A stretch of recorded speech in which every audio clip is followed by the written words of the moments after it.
তো বন্ধুরা, আমি একটু চলে এসেছি পাশের গ্রামের দিকে। তো নদীর জল বাড়াতে পাশের গ্রামের যে একটা বাঁধ ছিল, সে বাঁধটা ভেঙে এদিকে জল চলে এসছে। তো প্রচুর পরিমাণে জল হয়ে গিয়েছে, আর আমি এখন দাঁড়িয়ে আছি রাস্তায়। তো দেখতেই পাচ্ছ চাষের জমিগুলো সব ডুবে গেছে, আর এদিকে সবাই মাছ ধরছে এখন। ওই যে সামনে পাটের জমিগুলো দেখতে পাচ্ছ, আর এইদিকে জল এখন অল্প আছে, কিন্তু কিছুক্ষণের মধ্যে এই দিকটাও লোড হয়ে যাবে, কেন জলটা ওই সামনে দিয়ে পাস হচ্ছে।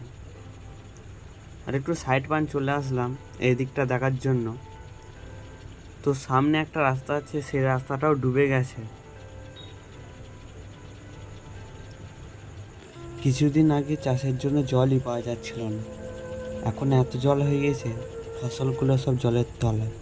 কিন্তু আমার একটা জিনিসই খুব খারাপ লাগছে, যে চাষের জমিগুলো সব ডুবে গেছে। মানুষ যে এত কষ্ট করে ধান রোয়ালো, সেইগুলো সব নষ্ট হয়ে যাবে, সব পচে যাবে।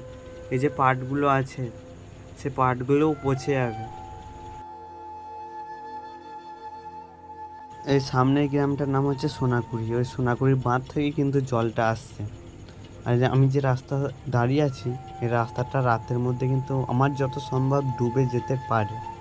তো সন্ধ্যা হয়ে গেছে বলে ভিডিওটা আর বেশি লং করলাম না, ভিডিওটা এখানেই শেষ করছি। তো ভিডিওটা যদি ভালো লেগে থাকে তো একটা লাইক, একটা কমেন্ট আর একটা শেয়ার করতে কেউ ভুলবা না। তো চ্যানেলে নতুন হয়ে থাকলে প্লিজ চ্যানেলটাকে সাবস্ক্রাইব করে নিও। তো সবাই ভালো থেকো, সুস্থ থেকো।